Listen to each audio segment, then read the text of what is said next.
Man, 2025 was actually that year for adult animation because we got bangers and classic left and right. I'm talking about from January down to December, we were getting solid releases. I was fully fed. There were shows I was excited for throughout the year, some lived up to my hype, and some I thought would disappoint, none that actually good, while some I knew was going to disappoint actually came and did their thing. But like overall, 2025 was really a strong year for adult themed animations. And just to be clear, I'm not talking about adult comedy cartoons like South Park, Rick and Morty, King of Hills, Haunted Hotels, and stuff in that lane. Those are not the type of adult animations I'm talking about right now. I'm talking about animated series with mature themes, humor, violence, content clearly made for grown audience and not kids or family. I hope this is clear enough for you guys before someone is like, where is Rick and Morty season 8?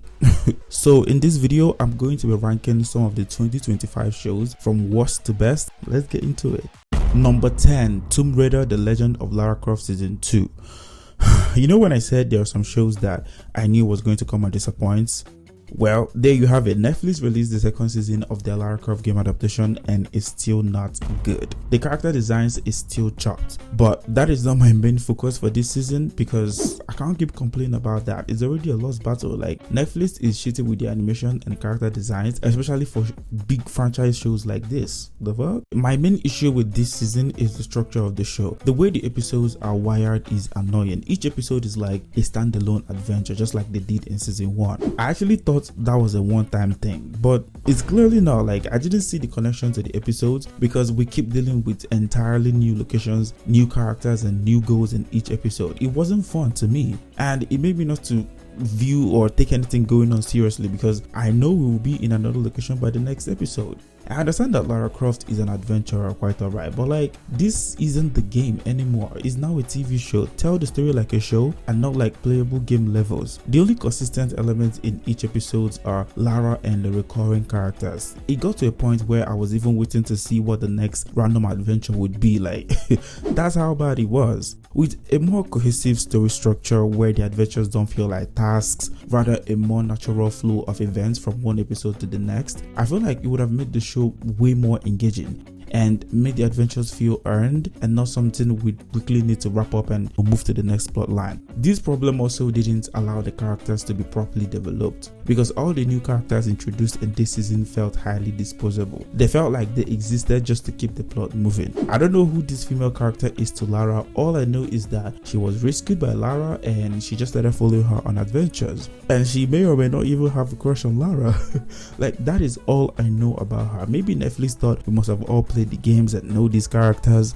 Well, newsflash, Netflix, not all of us have played the game to know these characters the way you think that we probably know them, The main villain of the season wasn't entirely terrible, but like, was she bad? Yes, she was. Miller's execution was shallow and overly safe. I wish she had at least one strong moment of dialogue that clearly laid out her motivations. Instead, we were left to figure that out through her actions and constantly hearing it from the other characters. And if you ask me, that wasn't enough because it made the whole execution feel underdeveloped. Moving on to the storyline, what they had going on involving Eshu and his siblings as the holders of the Orisha marks was actually one of the more interesting ideas in this season. The Yoruba god mythology stood out and was smart, but again, it suffered from the bad episode structure because the adventures looked like something in the way of the story rather than the focus, if that makes sense. I liked the Max thing and the Yoruba references, by the way, because I'm a Nigerian. I just like when things from my country make it to this level of media. And then for the characters, I don't really have much to say about them, but the character of Ishu was kind of too cliche for me that he became annoying at some point. Like, we've all seen these type of characters countless times. We know what to expect from them. None of the things the Ishu had going on was extraordinary from characters like him, if you know what I mean. I do like the siblings though. They had great powers. Their action sequences were good, including Ishu as well. Number 9, Devil May Cry Season 1. Netflix once again adapted the popular game franchise into an animated series, and thankfully this one had a solid story structure unlike Tomb Raider. The narrative is more cohesive and grounded this time because each episode flowed naturally into the next, all building into an explosive ending. The animation in this series is your typical Netflix boring animation, nothing spectacular, but the fight scenes were fire though. They made use of backstories and flashbacks a lot, and I think it was an element that actually elevated the storytelling storytelling and gave the characters involved so much depth and understanding. And if I'm being honest, that element is really why I ranked the show this high, because I fell in love with the character work in this season. Dante is an already iconic character. For me, he doesn't really have as many standout traits like the rest of the characters. Maybe I'm saying this because he's the protagonist and he's doing protagonist shit. But really, he's just a carefree dude that eats pizza, wears his red trench coat, and just kills demons stylishly. I mean, what else would you have him do? He's just chilled like that. And then Mary, on the other hand, is a no-nonsense soldier that is equally a badass in fighting. Her backstory added depth to her character and made us see her more than just a tough soldier, But her personality can be low-key frustrating because she just won't back down easily. I was so annoyed with her character by the final episode of this show. White Rabbit, who is the main villain of the show, is really among the antagonists that I understand, and I am not mad at them for their actions in a show, because after going through White Rabbit's flashbacks, it's hard not to sympathize with his motivations.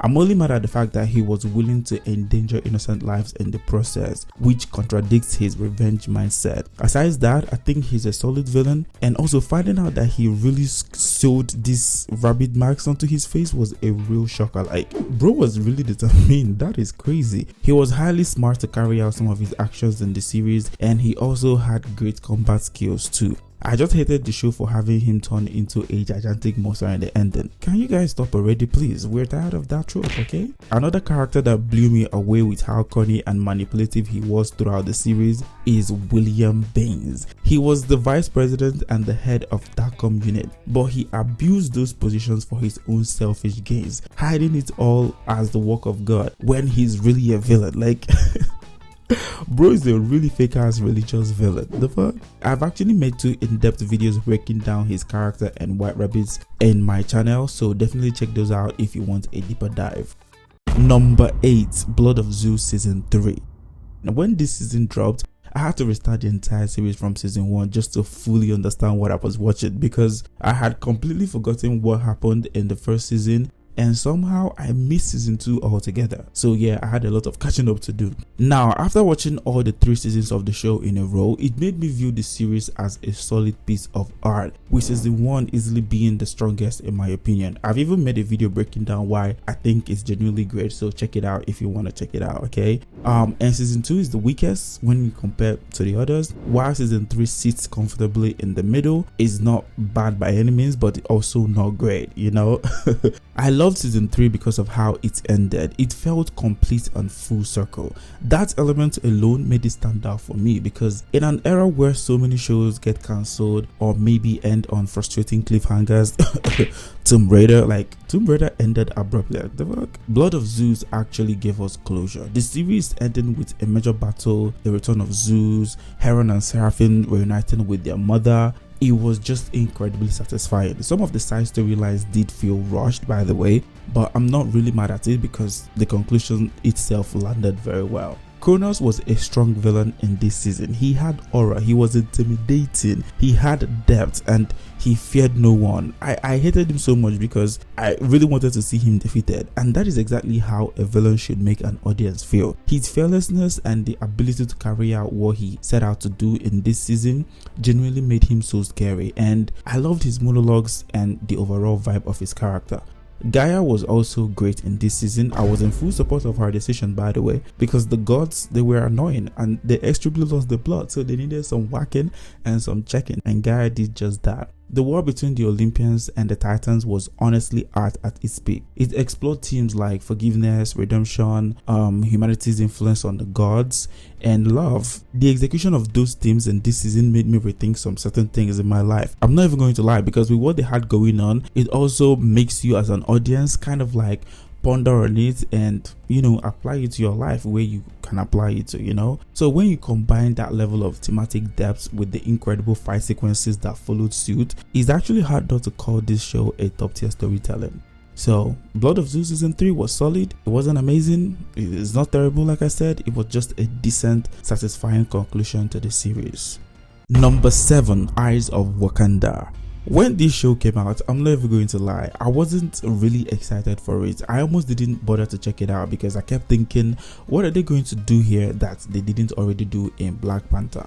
But then something pulled me in to check it out on release day. I mean, after all, it's just 4 episodes, so what could go wrong, you know?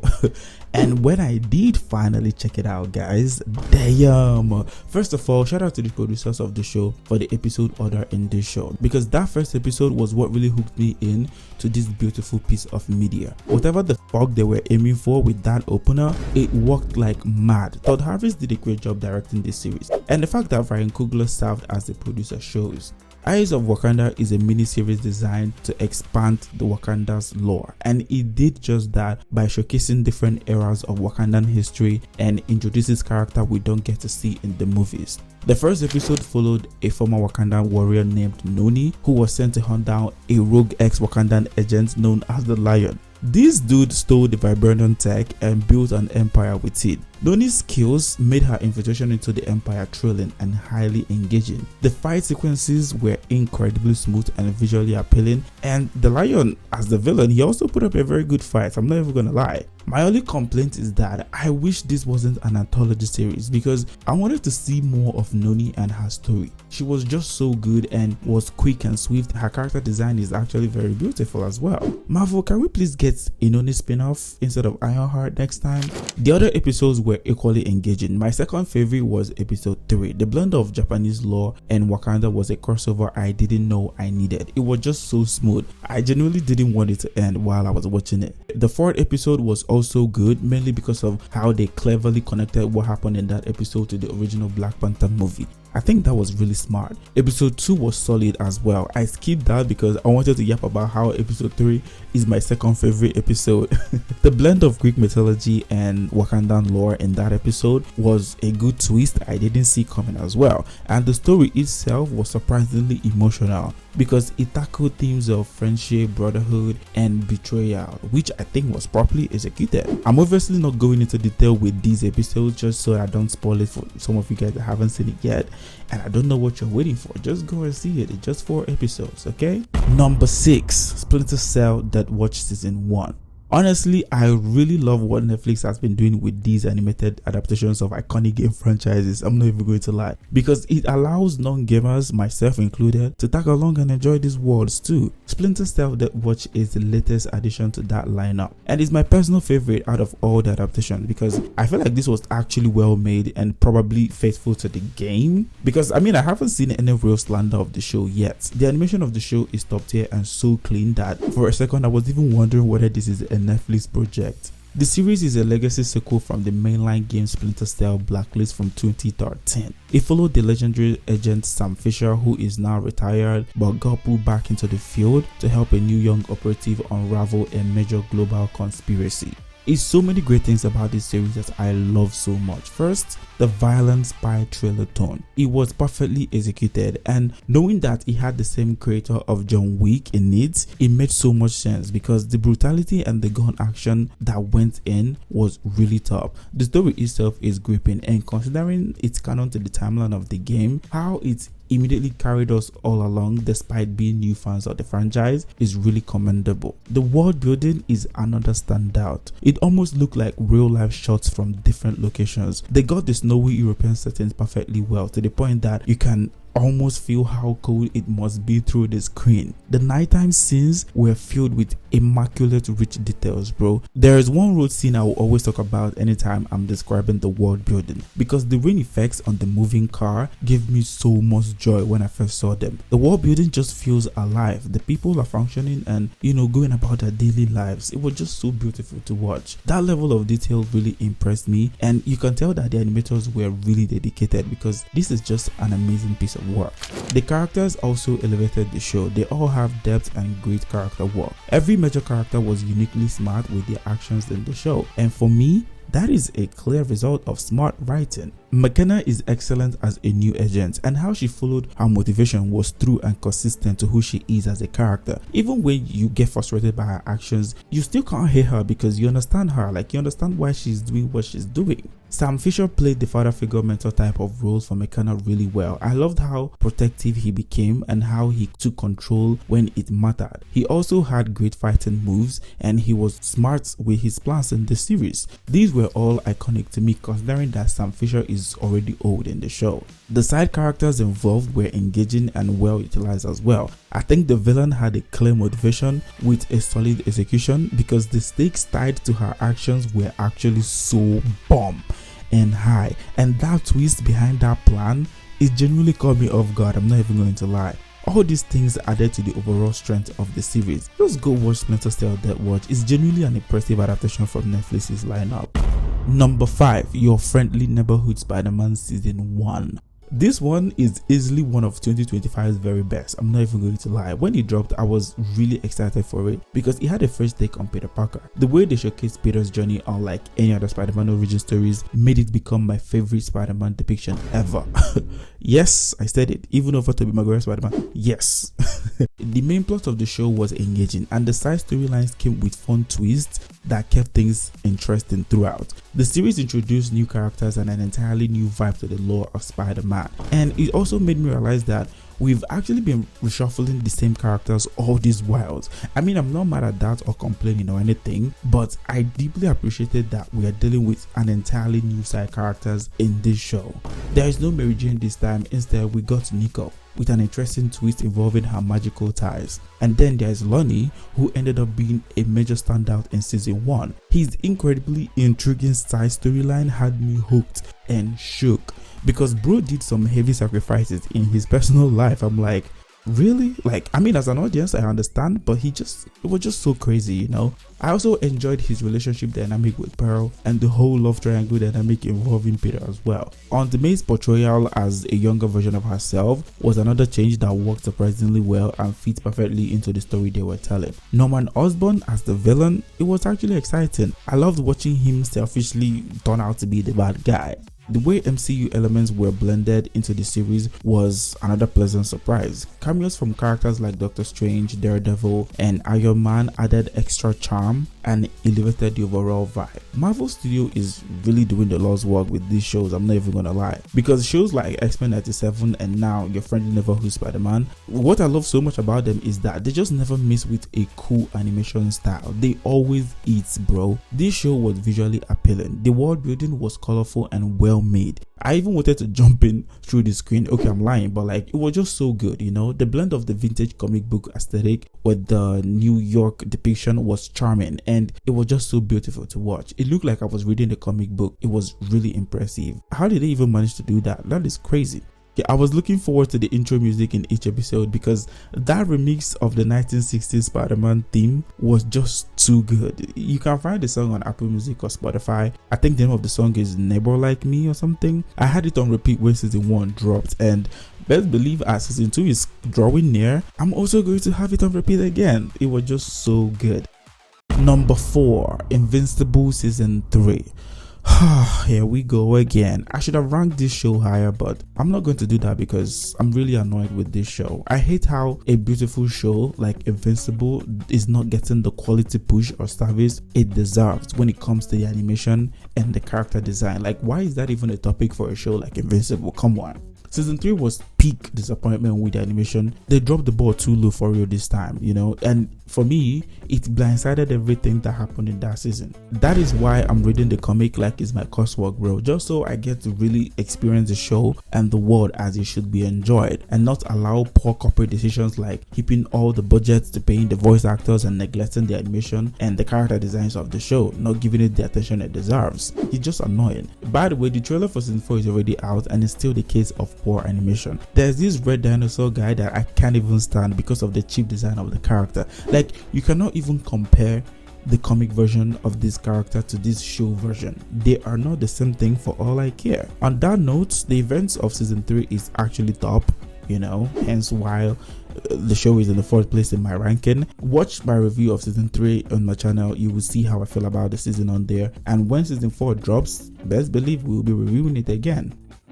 Number 3, The Mighty 9 Season 1. You know when people will always say, let's dive into it? This show is a literal depiction of that. Because tell me why the first episode completely set the tone and showcased the brutality of the series in one go. The opening scene and the fight sequence that followed suit was so top notch that I didn't need any other thing to have me hooked in this show. And not just the flashy fight scenes, the abilities the characters possesses in this show are entirely different and unique from your average superpowers abilities we see in characters from other shows. That on its own is why I adore this series so much. The Mighty Nine is an adult animated adaptation of the early acts of Critical Role's second Dungeons and Dragons campaign. I don't know what the fuck that is because I have never played it before, and if you have played the game, yeah, you guys are eating because this was really well done. The show follows a chaotic group of misfits whose adventures slowly uncovers a threat that could change the world forever. The show delivers strong character work, unending great fight scenes, and an overall story that keeps you locked in from start to finish. The characters are well written and executed. I loved watching how this mix of outcasts came together and gradually formed a solid team, just from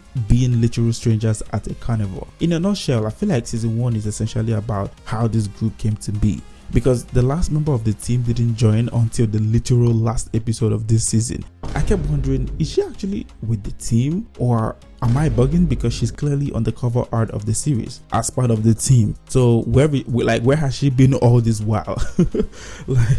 But then the way the writers pair them all up is just so smart and fun. Getting people with such widely different backgrounds and personalities to work together in a way that feels natural is a no small feat, and the show pulled it off beautifully. We also get a strong sense of who these characters are, their past, their motivations, and what their lives look like beyond the group. Although on that note, there were times I was confused on who the main character of the show is. We focused on Bo for a while, and then we moved to Caleb, and for me, those two received the most attention when compared to the others. I was questioning who the main character of the story is among them, but then I guess there is no main character, as all of them had significant role to play in the overall story, The side characters were just as engaging, with storylines that were compelling and at times heartbreaking. What they had going on with Essek was frustrating, to be honest, and Caleb's backstory is also heartbreaking. I can't wait to see what the show has for us in next season and how they will go about the whole story they started in season 1.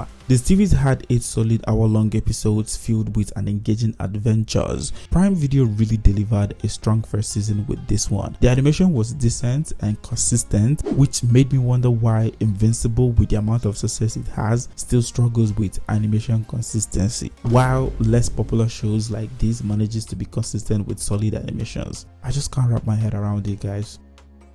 Number 2, Common Side Effects Season 1. If you follow my channel, you will know that I was crazy for this show when it dropped. Common Side Effect is the standout gem of 2025. Honestly, I don't think anything else this year will come close to topping this show. Yes, I said saying this is actually crazy considering that it's not number 1 on this list, but I mean it still. Common Side Effect is just a beautiful gem. I'm really hoping we get season 2 this year or very soon because I am hooked. Adult Swim saved 2025 by dropping this banger of a show for us. I loved everything about the show, the characters, the story, the animation, the trailer, the dark comedy, and even the underlying message about the pharmaceutical companies. Someone called the show Breaking Bad meets Midnight Gospel, and I think that low-key fits just perfectly because the premise is centered around a mushroom called Blue Angel, a mushroom plant that can cure literally any sickness and can even bring back the dead. But what makes the story special and different is its emotional core. It's a story about 2 former high school lab partners who reconnect years later, but happens to be that they are both on an opposing path. The characters in Common Side Effects are so well written that it's impossible not to get attached to them. You find yourself rooting for Marshall Kuso, even though he makes reckless and sometimes downright silly mistakes. The other characters will frustrate you because of their decisions. Characters like Frances, the big pharma boss, along with a few side characters as well. Like, they're all just so funny and annoying, I'm never gonna lie. And then there are characters like Copano and Harrington who are just pure entertainment with their chaotic antics. Even the side characters are fully realized, I'm telling you, and they all play a big role in elevating the show. The tone of the series is dark from the jump. You know there's a war brewing between Marshall Kuso and the pharmaceutical companies. You know the big pharma bosses are willing to get their hands dirty to keep the mushroom from going public. But what keeps you hooked in is how the story executes that conflict. It wastes no time and goes straight to the point, all while exploring heavy themes like corporate greed in healthcare, law enforcement, corruption, and even prison systems, because yes, Marshall Kuso does end up behind bars at some point in this show. The pacing of the series is just smooth and very direct. The show has a fun way of keeping you glued to your screen by continuously raising the stakes in each episode. Every episode builds suspense and throws in twists that leaves you surprised all the time, and for me that makes it incredibly easy to binge all the 10 episodes in one sitting, especially since each episode runs about 22 to 25 minutes each. Adult Swim, they really cooked with this one, and yes, I'm calling it. Common Side Effects is the best show of 2025. Joe Bennett, the creator, needs to be protected at all costs because he's clearly on a mission to deliver bold, unique projects. Scavenger Reign was a banger, and I don't know, I really hope Adult Swim picks it up and gives it the platform it deserves so that we can get season 2, because I need to know what happened in the second season, bro. You can check out my initial review of the show in my channel if you want a deeper dive on my thoughts. Number 1, Castlevania Nocturne Season 2. Yup, there you have it. This is my favorite show to come out in 2025. The quality of the fight scenes in season 2 of Castlevania Nocturne was so good to the point that it made it my favorite show of the year. They went all out and leveled up the quality of fighting techniques and skills from all characters, and I mean all the characters. This season picked up where season 1 ended actually. They continued the mission to stop Elizabeth from devouring the sun and conquering Europe. We also learned that Elizabeth needed the third soul of Sekhmet to reach her full power and block out the sun permanently. And when I tell you I wasn't prepared with the twist that came with Drota literally being behind the whole plan all along, and she was just acting like she's just a loyal servant all this while in season 1, that is just so crazy. We didn't realize that she basically recruited Elizabeth for the job. The funny twist again is when Elizabeth failed to complete the job, Drota dropped her ASAP. Like, what? I mean, I don't even blame Elizabeth. There is no way she was going to win the fight, if you ask me, when you have Richter and the team now joined by Alucard fighting you. Come on. I'm telling you, even Aurochs joined in the fight at some point. It was just too brutal for her, so I think Drota should cut her some slacks, you know? The multiple fight scenes we got in this season really kept things engaging and fun. Other characters really got to shine this time around. Characters like Maria, Juice, Drota, Terra, they all received a new side of them that we haven't seen before. Maria killing the abbot the way she did was shocking, I'm not even gonna lie. She got to master her power to the level where she could summon dragons. I'm like, okay, the mother of dragons, let's go.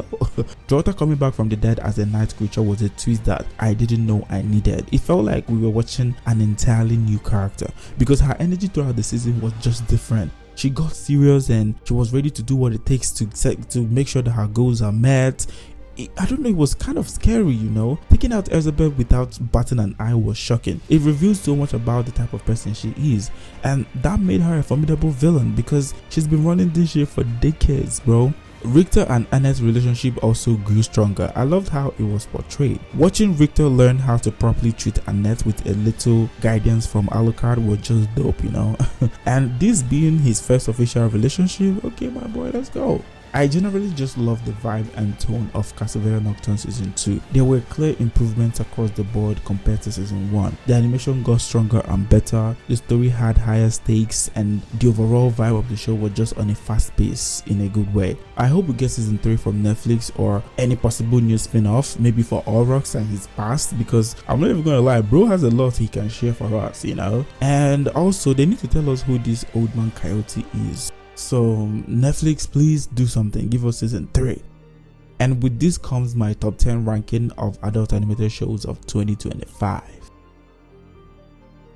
If you made it to this level of the video, you are the real MVP. Yes, you are. And I really appreciate it for watching the video. Please like the video, share the video, and also hype it. I think that's the new feature right now. So hype the video so that other people get to see the video as well. This is my first video for the year, so happy new year guys. It feels good to be back on YouTube. I'll see you guys in my next video. I'm out of here.